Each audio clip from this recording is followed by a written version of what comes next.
Hi everyone, I'd like to welcome you to my session today, How a Killer Customer Experience Drove One of IBM's Most Successful Global Launches. I have an ambitious amount of content to cover, and so I'm really just going to jump right into it. But before I do so, I'm going to take probably an unusual amount of time introducing myself, introducing my family, telling a few stories, because I want to dive a little deeper into this concept and principle we're going to focus on today, which is about understanding your customer. And I promise I'm going to tie all of it together as to how that makes a great customer experience. So my name is Taylor Stockwell, and I begrudgingly admit to all of you that I am a child of the 70s. You can even see that here as I sported my totally awesome Willy Wonka haircut. I had these cool 1970s checkered pants that match with my brother. We had matching turtlenecks all together. I mean, you can see that what I'm really going for here is your sympathy, because, I mean, what mother dresses their kids like this today? And thank goodness that we're not living in the 70s anymore. I've since grown up, and I married this really wonderful woman named Bree. You can see that we both really love gelato. We have 4 awesome kids and have a lot of fun together as a family. I graduated with my BA from Brigham Young University and got an MBA from University of Maryland. And in 1994, it was a pretty significant year for me. I call it the year of my digital birth. While attending BYU, I decided to take a class in this newfangled thing that you may have heard of called HTML. And not long after, my mother-in-law gave me the best gift ever, a screaming fast 56.6K modem where I could go and surf all of the 2,700 websites on the internet at that time. And so this was a really exciting time where I became hooked on digital. And that passion has really persisted throughout my professional career and has led me to some really interesting places. For instance, I started out my career in a small internet startup and then jumped and went to a bigger internet startup that you may have heard of called WordPerfect. I left WordPerfect to actually get my master's degree at University of Maryland, and I joined a VC firm venture capital firm after graduation. But I decided that I really liked working with the companies themselves, and so I joined one of our venture-funded startups called Bionetrics. That led me to another startup called Illumitech. Illumitech was acquired by SBSS. SBSS was acquired by IBM, and that's how I actually ended up at IBM. I left IBM to take an executive role at Gartner as vice president of marketing.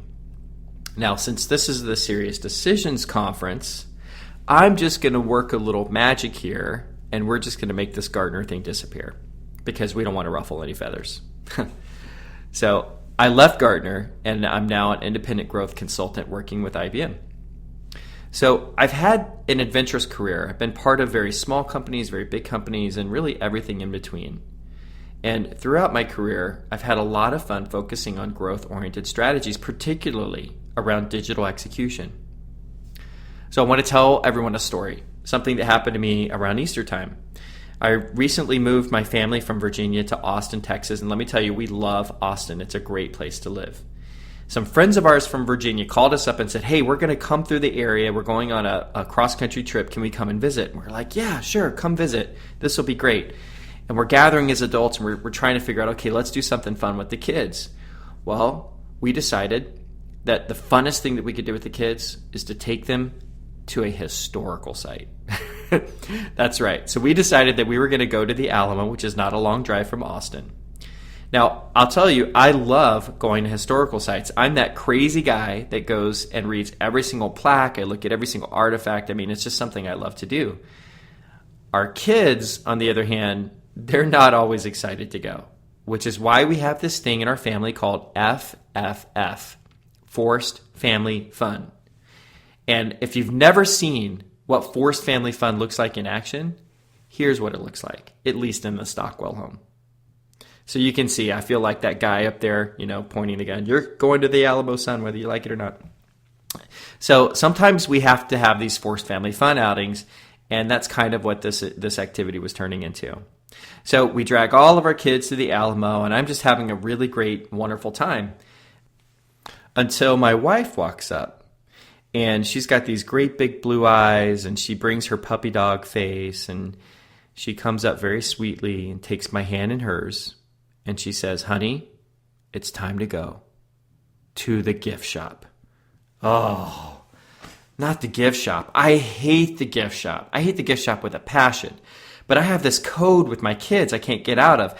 I drag them to a historical site. They drag me to the gift shop. So off to the gift shop we go.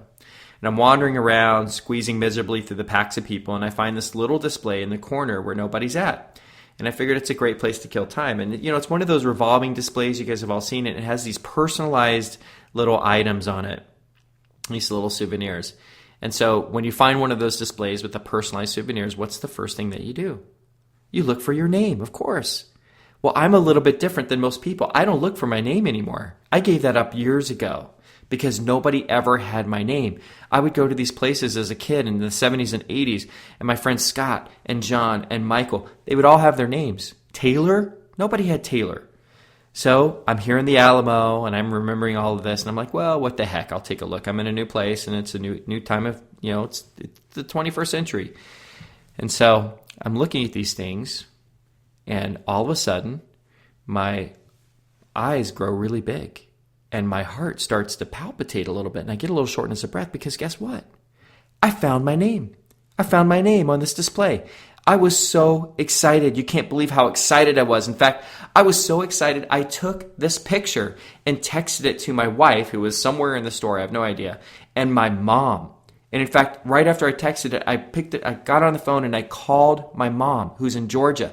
Mom, I'm at the Alamo. You're where, Taylor? I'm at the Alamo. Do you remember as a kid, I would go to all these places and they never had my name? Well, now they have my name. I was so excited. And as a bonus, Mom, it was in the boys section, not the girls, which is one of the problems I have as a Taylor in the world today. Well, both my mom and my wife just laughed at me. They didn't laugh with me. They laughed at me. Now, I don't think any of the people who made these little Alamo Law badges ever thought that they would elicit that kind of reaction. I mean, I doubt anybody could anticipate that kind of reaction. But it happened because I had these personal experiences growing up as a kid, which led to this emotional reaction I had as an adult when I saw this badge. So a couple of weeks later, I'm at a local craft fair. I'm walking down through all these little booths, and I find another little place with all these personalized trinkets. And I'm like, it worked for me at the Alamo. Let's see if it works here. So I go up to one, and I'm checking things out, and I sort of start getting over to the T's. And lo and behold, guess what? I found my name again. But it was spelled with an E, not an O. I mean, who spells Taylor with an E? Let me tell you, nobody does. I felt disgusted. I put the thing down and I walked away and just all flustered. So a couple of points here. First of all, when you get the stuff right, the experience, when you can really connect with your audience in a meaningful way, it's beautiful, it's wonderful, it's emotional, it's engaging. But when you screw it up, it's bad. It's really, really bad. And as marketers, our job is to not screw it up. Our job is to figure out how do we create these wonderful experiences that connect us with our customers, our audience, our partners. Now, I've talked way too much about myself so far and about my family. I've given you way too much information. But let me try to connect all of this with a question. Now that you know all of these little details about me, these stories, context about when I grew up, how important family is to me, as marketers, would you engage with me differently than had you not known those things? Would the experiences you create for me, the journeys, the content, would it be different knowing now what you know about me? Of course it would. Now, as marketers, we love talking about channels. Remember Bubba Gump from the Forrest Gump, from Forrest Gump and all of his versions of shrimp dishes? Well, we have our own versions of channel dishes. We got partner channels and sales channels and social channels, digital channels, advertising channels, blah, blah, blah. Now, we're going to talk a little bit about channels today, but if there's just one thing that you take away from this discussion, if there's just one principle that we can all grasp onto together and really run with, it's this. There is only one channel that matters. It's the customer channel. And that's what creating an effective experience is all about. Now, when I was growing up, my brother and I used to love watching the Three Stooges. You guys remember the Three Stooges. You got Larry, Moe, and Curly.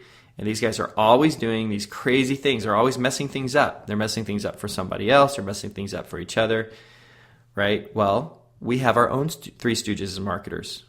We call them complexity, disruption, and changing buyer behavior. These three stooges are always messing things up for us, and they're always messing things up for each other as well. So let's take each one of these examples in detail and talk about, just some basic examples. So first, complexity. Now, I'm assuming everyone knows about SEO, search engine optimization.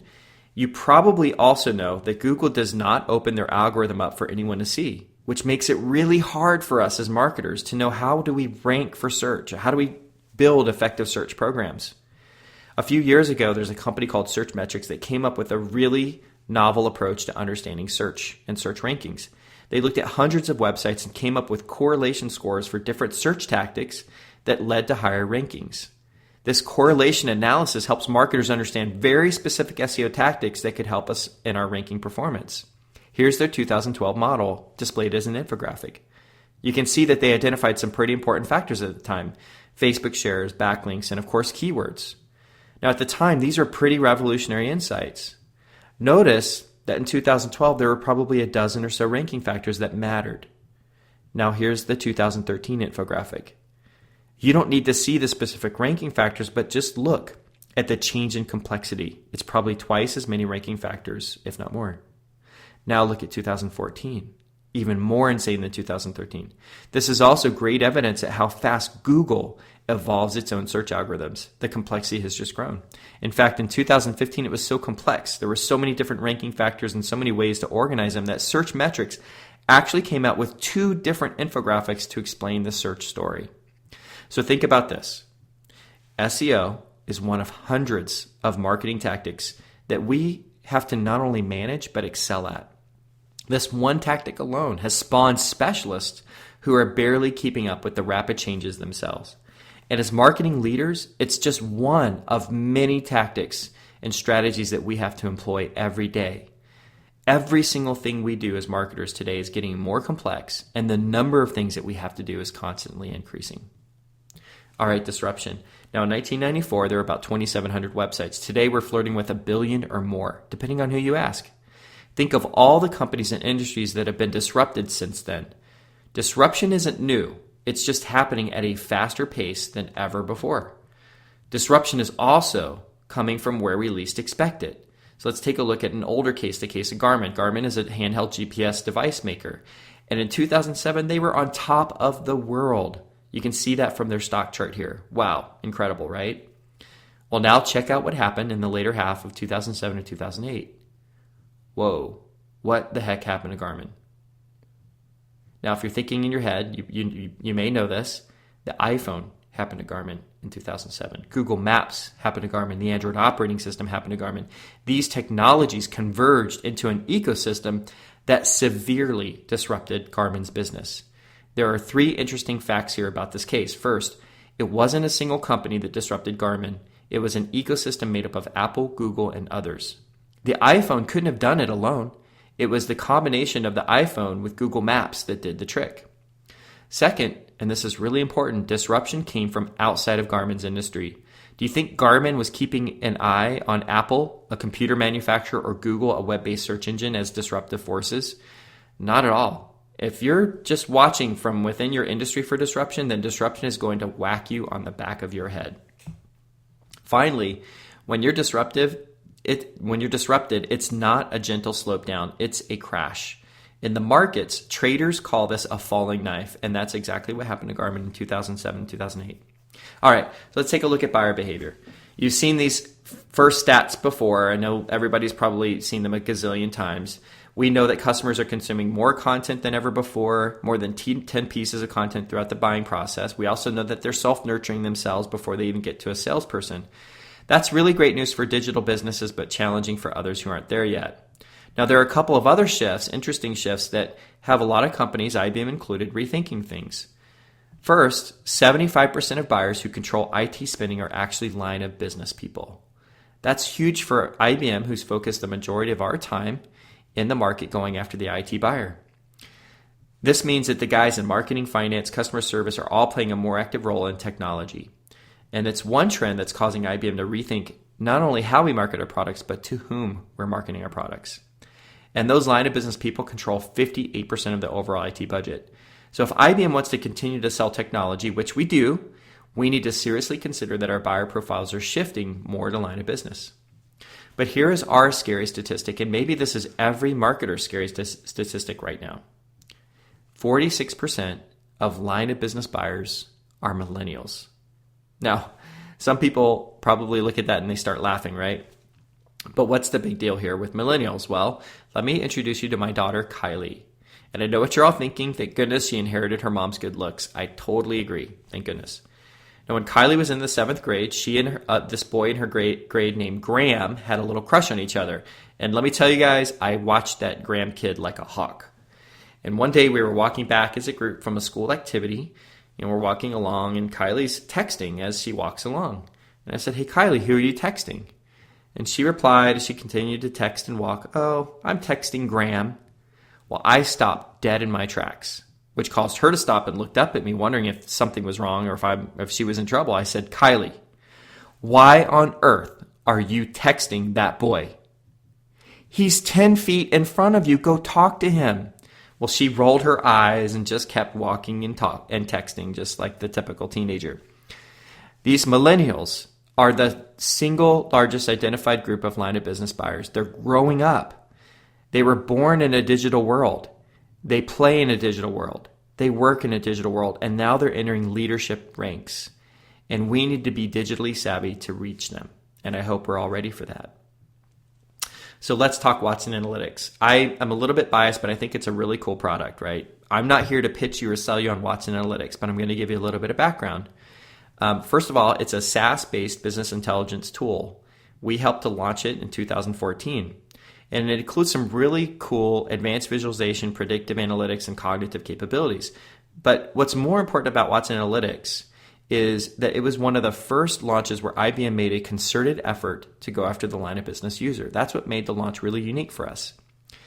Now, the reason I spent so much time talking about the three Stooges of marketing is to give you a really rich background and know what we were dealing with at the time we were launching, because aside from the normal rigors of launching a big project, we were grappling with how to deal with complexity, disruption, and a new buyer with completely different behavior than what we were used to.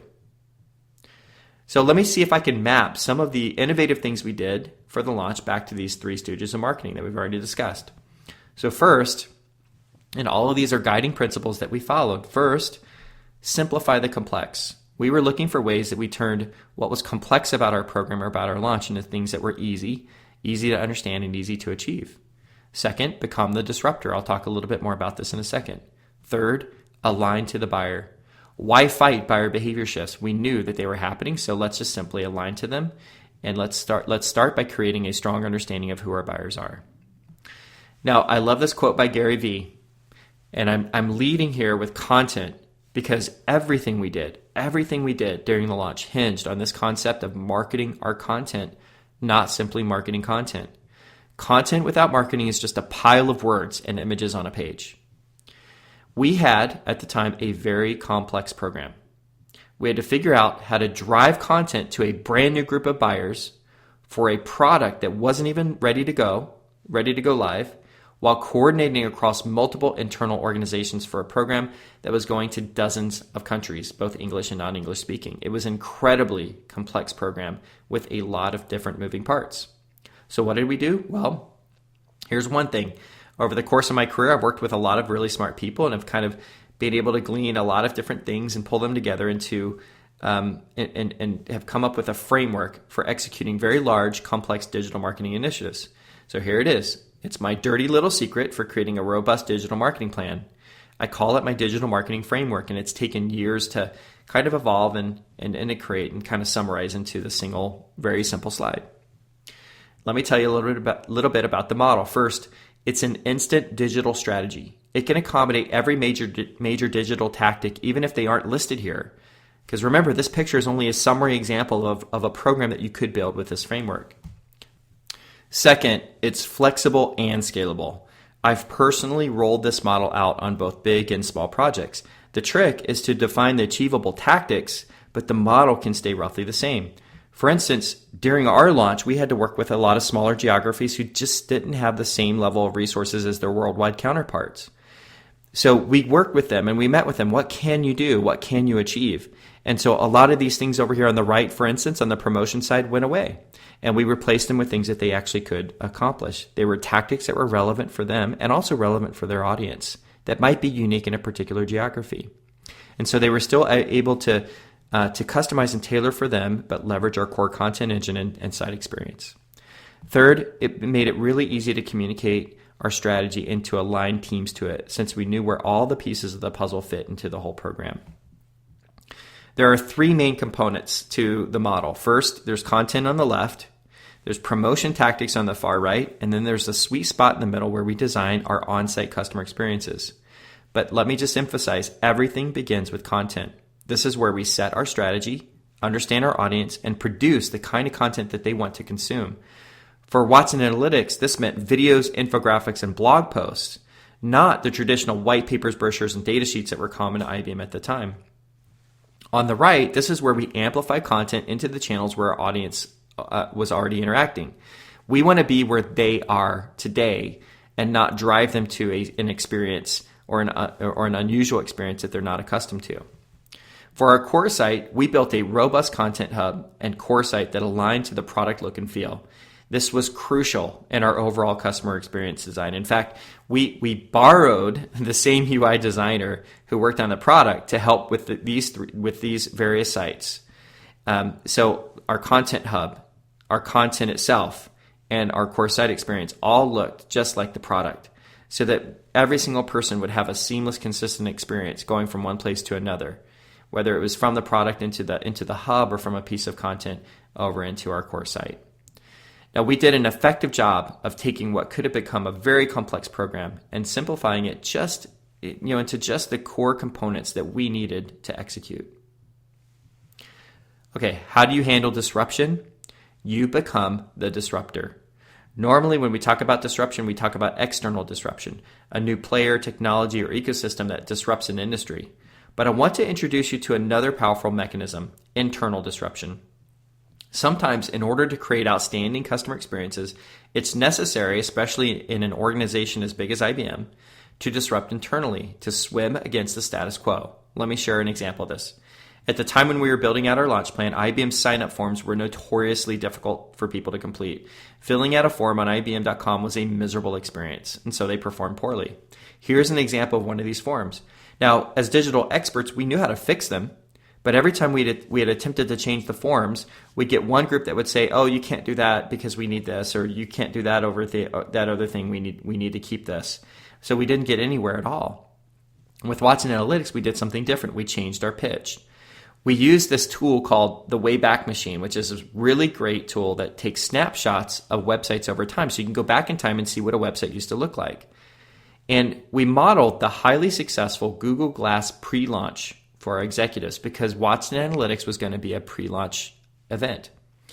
We showed them what an effective launch process should look like. And seeing an effective launch model had an amazing impact on our leadership. And once we got their buy-in, we went to town. We modeled our own sign-up experience using Google Glass as a template. We completely redesigned the form. My very awesome UX guy, and let me tell you, every marketing team needs an exceptional UX person, applied every form best practice trick in the book. Now, I know this doesn't seem like a big deal to all of you. You're probably thinking, Taylor, well, all you did was redesign the form. No, it was huge. We broke down years of entrenched policies, procedures, and attitudes about forms. We disrupted the traditional IBM approach to the form experience. Other teams on high-profile launches adopted our exact approach, even copying our designs. More important, this simple act of internal disruption led to an incredible improvement in the overall experience. And I'll show you in a bit how that impacted our performance. So here's another really cool internal disruption activity. Everyone here is familiar with nurturing, right? So we had a little challenge with Watson Analytics. It's a freemium product, and we needed a way to get people hooked on it so that they would upgrade. We needed a nurture experience that worked. We defined 3 stages of nurturing. In the first stage, you have marketing nurturing. Most of us do this already. We have nurture streams that deliver content or offers to customers based on defined rules. Most always, these rules are time-based. Do this after 1 week, then do this after 2 weeks. You get the point. But we were really interested in the second stage, trigger nurturing. In this stage, We look to deliver content and offers based on user behavior.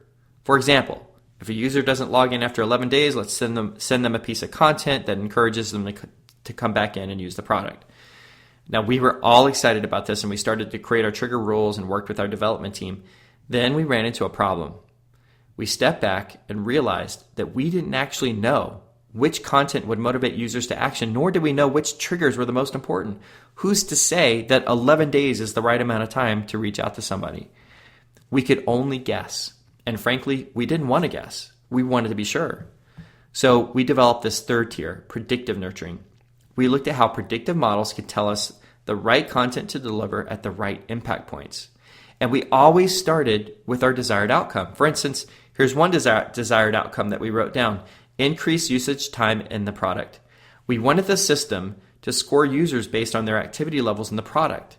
The model would then tell us two things: which score value would serve as an optimal trigger threshold, and which content was most effective for each specific user to increase their own activity score. Here's a diagram of how it was all supposed to work. It's not necessary to go through the whole diagram now, but let me just emphasize the importance of content. Nurturing of any type, and particularly with what we had planned out, simply doesn't work well without really great content. Okay, so our last big objective was aligning to the buyer, and this is where we kind of pull all the pieces together. We chose to align to the buyer primarily via our content. The Watson Analytics launch was a content hog. Everything we did needed to be fueled by exceptional content. Now, I really do think that the smartest thing I did at IBM was I brought in a product called Kapost, which is a leading content platform vendor. And after my marketing experience with Kapost and Watson Analytics, I wrote the following on my blog. What is a content marketing platform, you ask? It's nothing short of a bundle of happiness wrapped in a delectably joyful exterior. A content marketing platform is a must-have for any organization serious about scaling their content operations. And boy, let me tell you that we needed to scale our content operations. I had to redeploy resources across my entire team, ramp up content, integrate multiple external content creation teams, unify our editorial calendar into a single view, and figure out how to push all of our content to both internal stakeholders and local country leaders. Not only all of that, but I had to redesign our core content creation processes to support new types of content and enable a new mechanism for content ideation and curation. We were overwhelmed until Kapost came along and solved every single part of that puzzle for us. Kapost went from being a tactical, cool tool to a strategic component. And I don't see how we could have actually launched or executed the launch without Kapost. There were many things that sold me on Kapost. The platform is very robust, but let me offer just 3 powerful capabilities within Kapost that completely blew me away. First was the automated publishing and workflows. I did not have a big team, so having my team focus on creating content, not content operations and publishing, was huge for us. We probably eliminated about 30% of our production overhead through Kapost's automatic publishing and workflow capabilities. Second was organizational alignment. Kapost includes a fabulous editorial calendaring capability, which enabled us to keep all of our global stakeholders in perfect alignment with our content delivery cycles. We were also then able to create custom libraries for them where local teams could pick up and use the content for their own local programs. So in this sense, we really became the hub for delivering our program content worldwide. Finally, content analytics. Kapost gave me unprecedented views into my content's performance. I am a big believer in performance-based content marketing. So not only could I see how well something was being consumed, a very specific piece of content, but because Kapost allows me to add metadata tagging to all of my content that gets created in the system, I can now use those metadata tags to look at granular levels of metrics and analytics. For instance, I could see how a specific persona was reacting to a very specific author that was creating that content. Because of Kapost, we were able to capture dozens of content ideas from field marketing and sales. We delivered hundreds of pieces of content that were automatically published to our channels. We redefined and optimized our workflow processes, which streamlined content production, and we gained unprecedented views into our content performance all in a matter of weeks after configuring the system. Kapost is an amazing tool, and I encourage you to reach out to them and look and grab a demo. Okay, so I gave you a glimpse, just a small glimpse into some of the really cool things we did from an experiential perspective. There's a whole lot more that we could cover and talk about user-generated content and just a whole bunch of other really fun and interesting things. But let's kind of jump into really the core of how we did. How did we perform, right? And you're probably wondering, did all of this actually work? Let me give you a little bit of background first into the launch environment.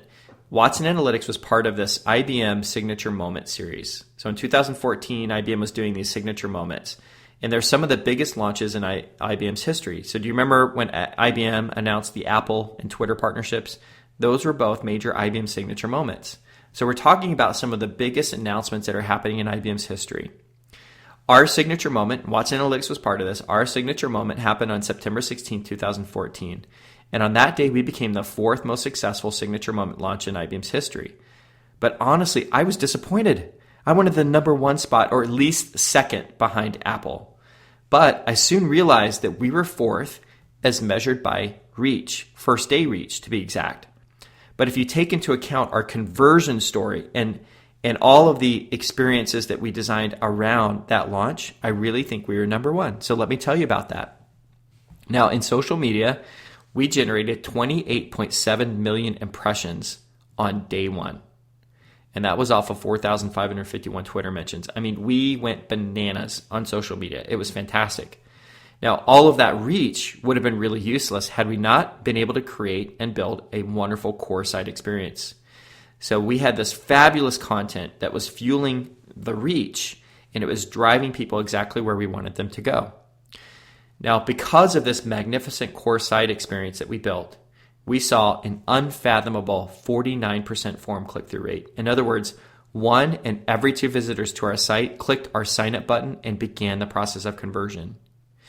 Now, not everyone converted, but we did manage to garner a 19.7% conversion rate.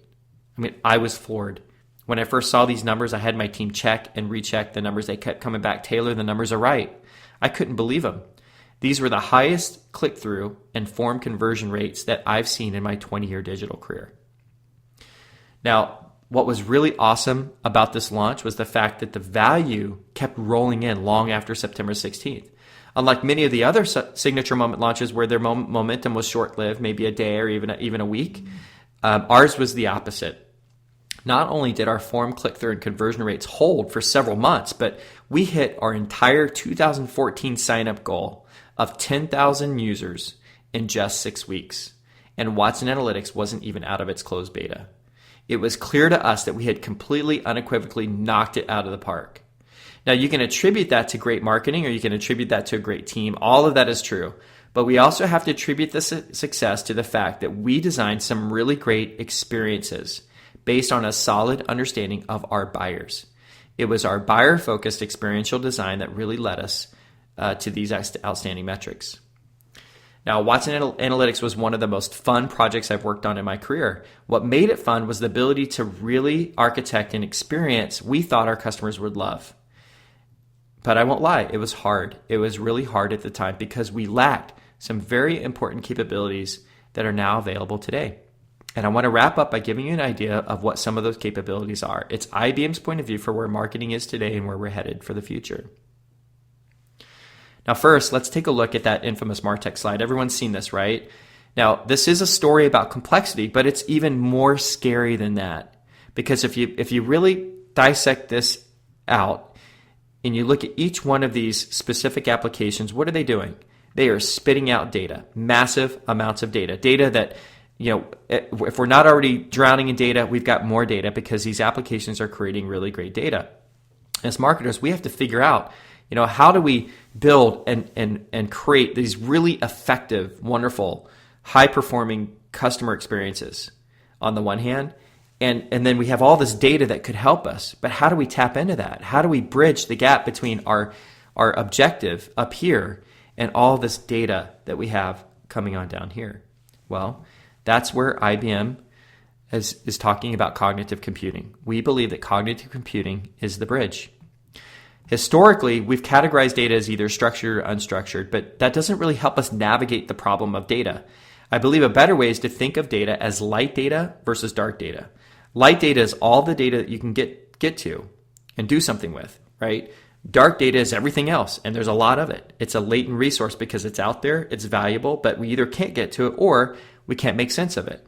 And so 75% of marketers are struggling with the 20% of data that they can see, never mind the dark data that they can't. And this is where cognitive computing comes into play. Now, do you guys know what this is? This was my lifesaver in middle school algebra class when we were allowed to use them. It's a calculator. So someone asked an IBM colleague of mine to define what's different about cognitive computing. He hit on this analogy. Most systems today are deterministic. In other words, they are just big, huge, complex calculators. You put inputs in, you get outputs out. You tell the calculator what to do, and it calculates. Cognitive systems are probabilistic. Well, we're IBM. We're the king of acronyms, so we've come up with an acronym to describe probabilistic systems. URL. Understand, reason, learn. A system that can understand, reason, and learn can now handle the massive amounts of dark data out there. Not only can the system help you understand this data in context, but it can reason out solutions to challenges and then learn from all of that while consuming new data. This is a very powerful technology for marketers. In fact, much of what we wanted to implement in our vision for Watson Analytics, particularly around the predictive nurturing, was leading us on the path toward these cognitive systems and cognitive approaches. At the time, when we were working on these predictive triggers, we didn't have a clear path to get there. Now, with cognitive technology, we do. Cognitive technologies are not a thing of the distant future. They are today's technology. We actually have customers who are leveraging cognitive solutions today. Here's an example from the North Face. It's a simple use case for cognitive marketing, but it has incredible results. So the North Face found that 70% of online shopping carts never made it to checkout. That's pretty normal for online retailers. Our solution asked visitors basic questions about their intended activity. Remember the whole Watson technology on Jeopardy, right? So we have the ability with this to actually interact in a natural language environment. And that's what was happening here. So the solution asked visitors basic questions about their intended activity. It then recommended very specific products that met their needs. Now, this isn't a typical recommendation engine found on something like Amazon, because this time we guided the user through a natural language query and answer system. The system understood the visitor's intent and then matched them to the right products. Simple, right? Well, the results were astounding. Shoppers averaged 2 minutes interacting with the platform, not because it was a difficult experience, but because it was a fantastic experience. There was a 60% click-through rate on the products that were recommended, and better yet, 80% of visitors said they would use the system again. We found a winning user experience with a cognitive solution. Cognitive solutions also have the ability to help us understand our audiences better. In fact, not only that, but they can help us understand ourselves in context to our intended audiences. Take this example from Red Bull. They worked with professional athletes who are struggling to find their voice with fans in social media. This particular cognitive solution looked at their personality, then their tone on social media, and compared that to that of their fan base. It then made very specific recommendations on how to change their content or tone in order to better appeal to their intended fan base. For instance, I love this one. This is one of my favorite ones. If you want to be more mild-tempered and social, take some time to think about your emotions before going to social to vent. A cognitive system understood the emotions that were going into some of this particular athlete's social media posts and then made a very specific recommendation on how to fix that. Can you imagine a system telling you how to adjust specific details of your content in order to appeal to a specific target audience? That would be amazing. And that capability is available today. Now, in the coming months, you're going to see IBM talking aggressively to marketers and CMOs about what's coming. Because despite all of the complexity, the disruption, changes happening in the marketplace, it is truly an exciting time to be a marketer. We have access to these awesome tools like Kapost, tools like cognitive technologies that really help us to create amazing content and amazing customer experiences that go well beyond the simplistic approaches to personalization and to create truly meaningful interactions with our customers. I want to thank you for listening to and participating in my session. And if you have any questions or you just want to reach out to me on LinkedIn. It's a great place to connect and to network. And I'm always available and ready to accept new connections. Thank you.